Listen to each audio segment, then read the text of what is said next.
ويا عذركو دولة يا عذركاني دنيرتا وليغا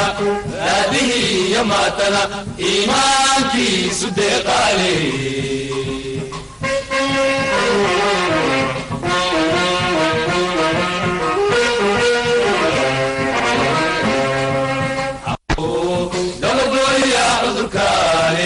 دنيرتا وليغا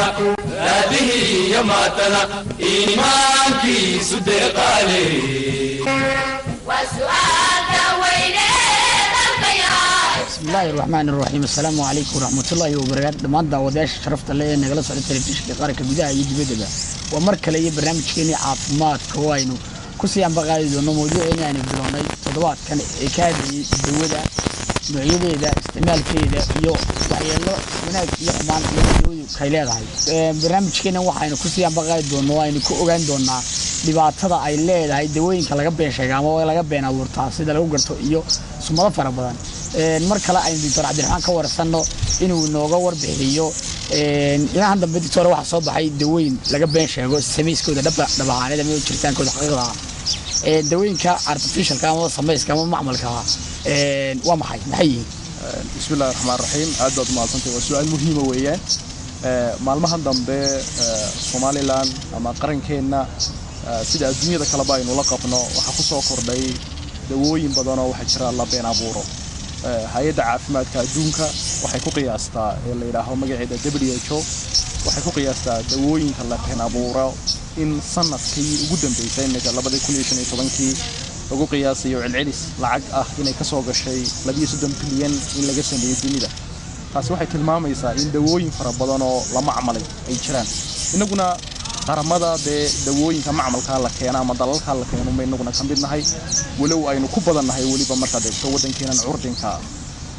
dawada marka leenahay dawo heblaayo ama dawada waa la macmalay markaynu leenahay waa dawada laga been sheegay waxa ay ka kooban tahay tusaale ahaan dawada la yiraahdo loratidin ee loo isticmaalo xasaasiyad oo kale 10 milligaraam ku timaada hadii dawadii 10 milligaraam ku imanaysa la yiraahdo qaba soo qaado kale 10 milligaraam baa lagu soo dul qoray laakiin marka la baaray dawadii waxa ku jira 2 milligaraam ama 3 milligaraam ama 4 milligaraam oo kale ku jira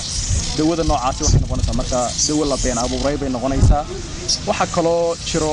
inta badan muhiimada laftigeeda dawooyinka qaar ba siyaabo kala duwan loo been abuuraa waxa lagu soo xiraa gal aanay markii hore xaq u lahayn oo tayadiisu hooseysa laga yaaba waxa la qariyaaba laga yaaba waxyaabaha qaar ku dhex jira oo laakiin dhibaato qofka bini'aadamka u leh oo laakiin dawada ku dhex jira waxa la qariyaa waxyaabo aan xalaal ahayn oo xaraam ah sida tusaale ahaan oo kale jalaatinta baasha la yiraahdo haraga doofaarka kale laga keeno oo ku dhex jirta dawada ayaa hadana la yiraahdo kuma dhex jirto oo labelka ka maqan baa suurtagal marka dawada haday waxna ku dheeraadihiin waxna ka dhiman yihiin waxay noqonaysaa dawo la been abuuray ay noqonaysaa dunidana runtii aad bay ugu badan yihiin dawooyinka noocaas ah Soomaaliland waliba markay noqoto suuqyada waxa ku arkaysaa dawooyin badan oo la been abuuray maasay Dr. in laga been sheego amaba laga been abuurto xaqiiqada jiritaanka dawo ama waxa lagu daraamaha laga dhimeeyay maxaa sababa ama ugu wacan in sida la sameeyo dhaqanka la isticmaalo waa su'aal fiican dawooyinka marka la been abuurayo horta luqadda Ingiriiska waxa lagu wadaha magacyo fara badan bay leedahay mar waxa la yiraahdaa counterfeit drugs marna waxa la yiraahdaa adulterated drugs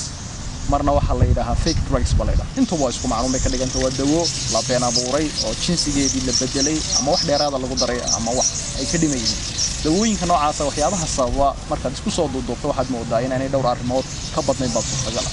arrinka koobaad waxa weeyaan dawada la been abuuraya waa qaali oo dawooyinka qaaliga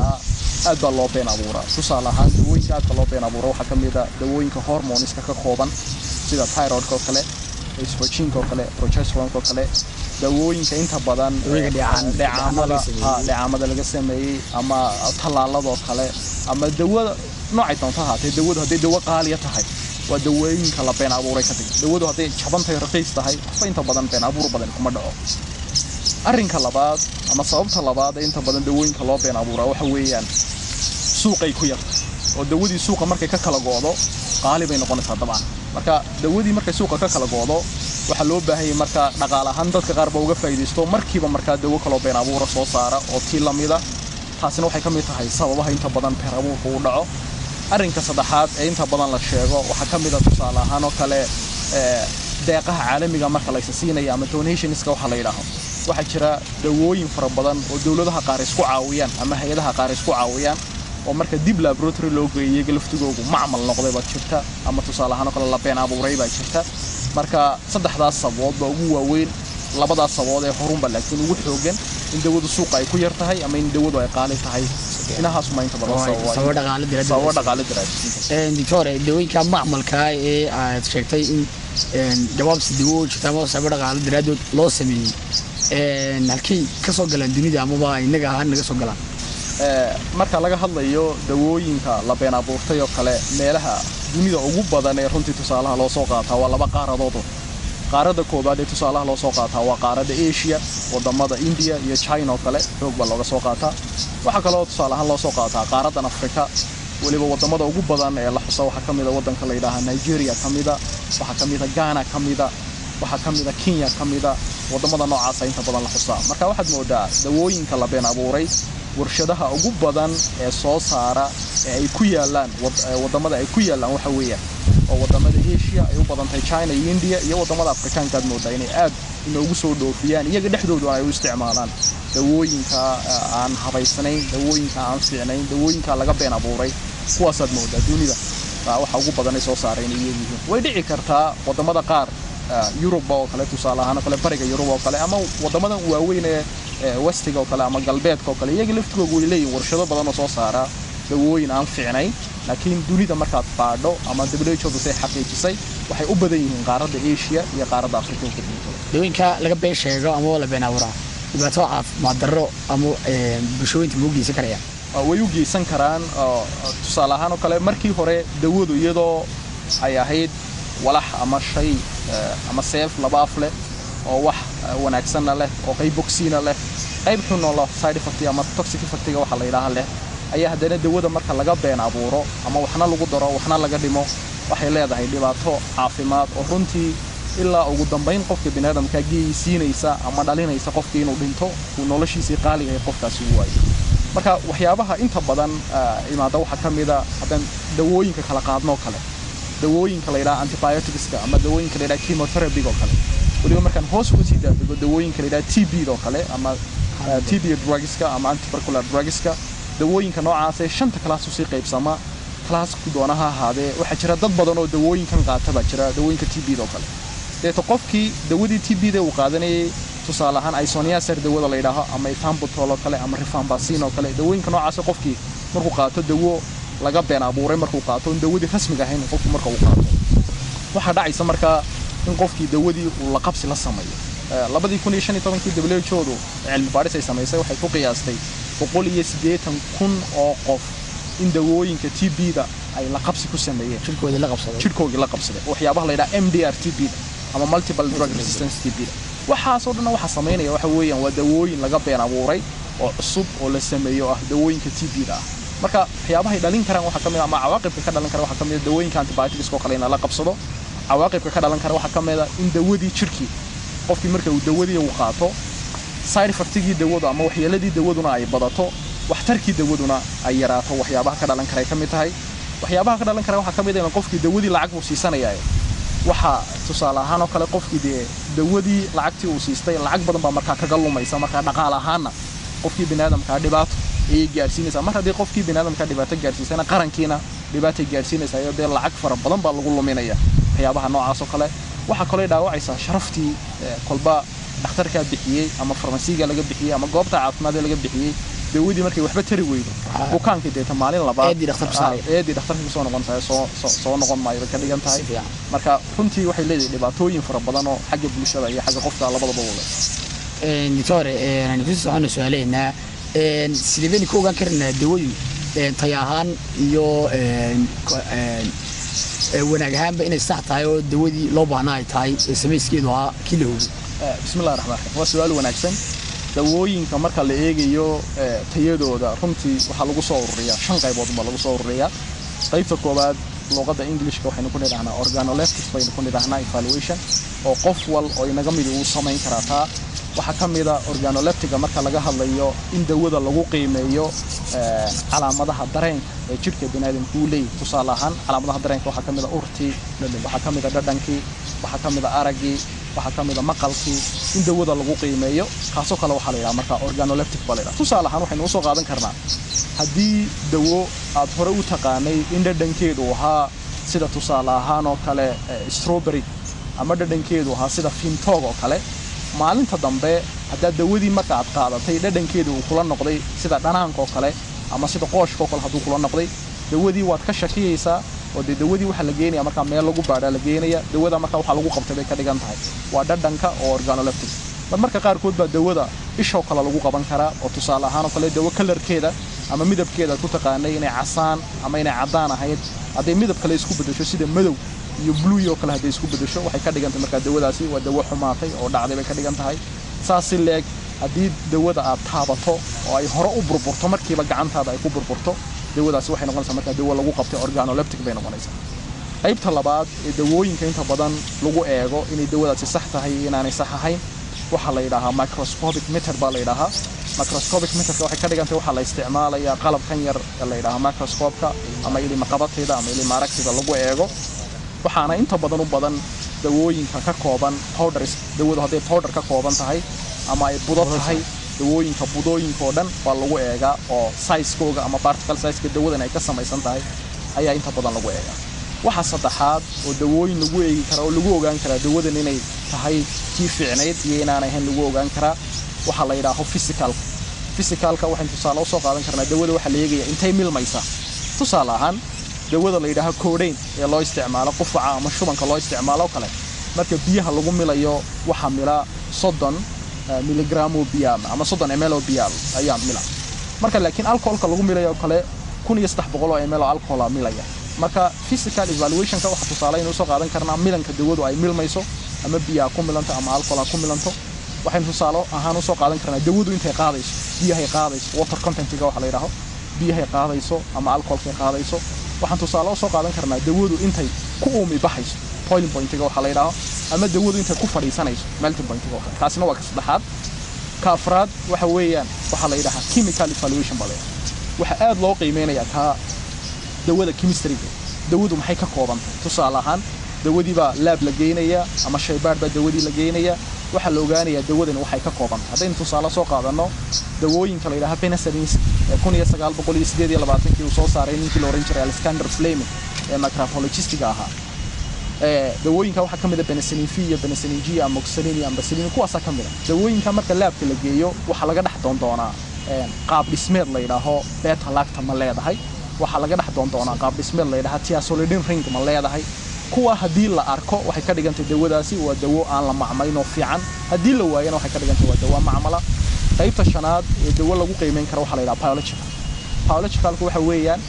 marka dawo lagu qiimeeyo qof nool ayaa dawadii lagu tijaabinaya dawadan qofka nool lagu tijaabinaya ma qasab qof nool in lagu tijaabiyo xayawaankiina waa lagu tijaabinaya marka hadii dawada xayawaan lagu tijaabiyo iyo hadii qof nool lagu tijaabiyo oo dawada la ogaado dawadaasi inay shaqeynayso iyo inaanay shaqeynin kaasina waxay noqonaysaa biological balance marka shanta qaybood ee dawooyinka lagu eego qaybna qofka sameyn kara qaybna waxay u baahan tahay shaybaad ama waxay u baahan tahay cilmi ama waxay u baahan tahay qof wixii garanaya ay dabcan aad baad u maasatay doctore su'aasha kale jecelahay inaan ku weydiiyaa dawada tayadeeda sideen u sugi karana ama u ilaalin karana tayada marka laga hadlayo dawada ama quality control-ka marka laga hadlayo dawadu markaynu leenahay tayaha laha waxay ka dhigan tahay dawadaasi ammaan ha ahaato oo qofkii waxyeeladeedu ha ku yaraato waxay ka dhigan tahay dawadaasi waxa tarto oo qofku markuu dawada saa u qaataba jirkiisii waxa ka bedesho ama shaqadii jirku uu qabanay kor ha u qaato waxay ka dhigan tahay markaan leenahay dawadaas tayadeedu ha sareyso waxay ka dhigan tahay waa marka dawadu ay jirka ay si fiican ugu shaqeynayso intaas laga leeyahay ama objectiveskaas laga leeyahay markaan leenahay dawo heblaayo tayadeeda waa la wanaajinayaa waxa ka horeysa in la hagaajiyo oo muhiima dawada halkii lagu kaydinayay ama storage-ki waa muhiim weeyaan waxa kale oo muhiima in dawada la eego oo la daba socdo tusaale ahaan oo kale ciidan qoraysa ama habkan loo isticmaalayo ama xanuunkan loo isticmaalayo iyaduna waa muhiim inuu jiro siyaasad ama policy waxa la yiraahdo waa in siyaasadda ay jirtaa qaranku uu leeyahay dabcan qarankuna uu leeyahay siyaasad oo hay'adda quality control-ka ولا سمي سياسة أو برلمان كود ديفلوب جري أو مدحوينون أو صحيحي أو سياسة دي ويشرتها وحكلو مهم رنتي كواليتي كنترول الصومال لان ويلاد هاي وكواليتي كنترول كنا وينو لين هاي marka waxay muhiim inaynu gacmaha isqabsano oo dawada tayadeeda in la ilaaliyo waa muhiim runtii ilaa imika cilmi baaris fiican laga ma hayo dawada xun saameyn dhimasho intee leeg bay leedahay laakiin anigu waxaan aaminsanahay dawada aan tayada fiicnayn ama dawada tayadeeda hadii la ilaalin waayo waxay ka qayb qaadanaysaa mar walba dhimashada dadka dhimanaya oo dad fara badan ba dawo iska liqi doona markaas uu beerku istaagi doona waana dhacday in fara badan ugu dambeyntii doctor maxaa taxal isu jeedinaysaa bulshooyinka ku dhaqan Somaliland hay'adda dawladda safeeyada iyo shirkadaha soo waariday ama soo dejiya dawooyinkan lagu isticmaalo magaalooyinka bismillaahir rahmaanir rahiim runtii dawooyinka dadkeenu ay waxay ku jiraan bulshooyinka waxaynu ku jirnaa dawooyinka xoog u isticmaala waliba dawooyinka waxaynu u qaybnay laba qaybood oo qayb lagu qaato waraaqad dhakhtar iyo qayb aan lagu qaadan inaga dadkeenu systemkaaba ma yaqaanaan bulshadeenu dawo walba waxaynu ku qaadanaa dhakhtar la'aan farmasi walba wuxuu ku iibiyaa inta badan waraaqad dhakhtar la'aan buu ku iibiyaa nooc doonaha hada Soomaaliland meeshu doonaha kaga yaale waxaad moodaa dawadeena waxay iska noqotay ganacsi dukaan baad moodaa inay noqotay taasi waxay nagu abuurtay marka cawaaqib xun bay bulshadeena ku abuuraysaa marka si taa looga hortago dadkeena wax bartay especially markaynu ka hadlayno mas'uuliyadda ugu weyn waxay saaran tahay shaqaalaha caafimaadka nooc doonaha ama pharmacologist ha ahaado ama dhakhtar ha ahaado ama nurse ha ahaado shaqaale wal oo adeeg bixiya mas'uuliyad baa saaran wasaaradda caafimaadkeena mas'uuliyad baa saaran cid wal oo qarankeena kamid ah mas'uuliyad baa saaran in tayada dawada in aad loo ilaaliyo maxaa yeelay dawadu waxay leedahay qayb xun oo qofka bini'aadamka jirkiisa wax yeeli karta haddaba si wax looga qabto dawadan soo noqonaysa ee la iska qaadanayo waxaynu u baahanahay waxyaabo fara badan marka inaynu ka warhayno u baahan waa arrinka koobaad oo aynu soo dhaafnay dabcan wuxuu noqonayaa in la siyaamayo siyaasad guud oo qaranku leeyahay waynu samaysanay alxamdulillah ku dhaqankeedu baad moodaa maalmahan dambe inay aad inoogu yara adag tahay arrinka labaad ee aan aad ugu soo jeedinay bulshadeena waxa weeyaa in shaqaalaha caafimaadku ay sameeyaan health education dadka kale ay aad uga wacyigeliyaan waxbaris caafimaad inay sameeyaan inay dadka u sheegaan dawada la qaato inay ka fiican tahay in qofku cunto fiican inuu qaato qofku tusaale ahaan oo kale jimicsi badan inuu sameeyo qofku tusaale ahaan oo kale inuu nadaafada jirkiisa inuu ka warhayo kale arrinka saddexaad ee muhiimka waxa weeyaan in la badiyo dadka bartay aqoonta dawada in jaamacaduhu ay soo saaraan dad badan oo dhalinyaro ah oo bartay aqoonta dawada oo farmasiyada bartay inay soo saaraan dadkaasi marka waxay ka qayb qaadan karaan inay bulshada mar walba hagaan oo ay u sheegaan dawada nacfiga leh aan lahayn tala qaadan karo iyo kaan la qaadan karin arrinka afraad ee muhiimka waxa weeyaan waxa jira wadamada qaar waxay sameeyeen khibrado aynu kaga dayan karno wadamadaas Afrika ugu leeyaalaan waxaan tusaale u soo qaadan karaa wadanka la yiraahdo Ghana 2007 ilaa 2009 waxaan u soo qaadan karaa wadanka Kenya waxay sameeyeen wadamadaas warshadii dawada sameeynayay ilaa iyo farmasiyiga isku xiran deeto warshada markay dawada soo sameeyso warshadu waxa loo soo iib geeyay farmasiyada deeto dawo wal oo warshadaasi ay sameysay waxay leedahay number bay leedahay numberka deeto waxa la gelinayaa mobilka wadankaas laga isticmaalo marka qofkii bukaha markuu farmasiga tago ee dawadii la siiyo serial numberkii uu gelinayaa mobilkiisa serial numberkii markuu mobilkiisa geliyo waxa uu soo baxaya dawadani sax maaha ama dawadani waa sax oo soo baxaysa wati warshadu samaysa marka waan ku dhiirigelin lahaa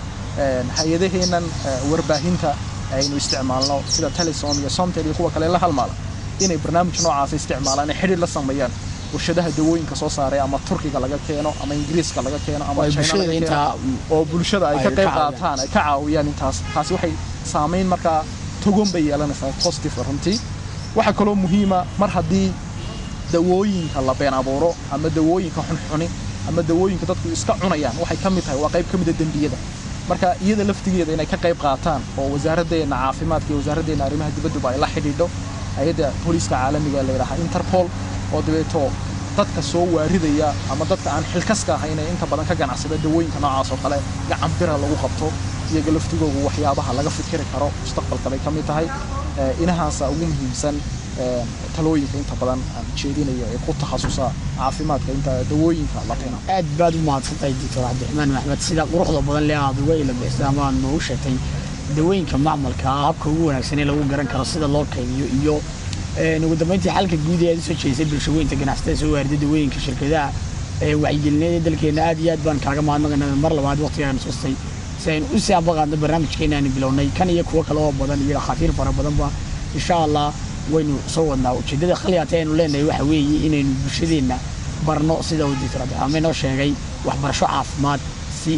aynu u helno ka hortag wanaagsan oo ka fiican dawada laftirkeeda aad iyo aad bad maasdiin waaniga Maxamed Shucayb Axmed Safwan Maxamed Maxamuud oo dhinaca kamarada iyo habeenta qurxinta isku dubaridka barnaamijkan u gacan baxa aad baan idin mahadnaqaynaa aad bad maasdiin السلام عليكم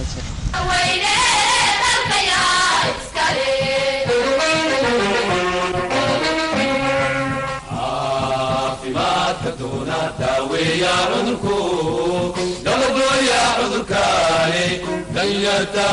وليقا هذه يا ماتنا إيمانكي صدق علي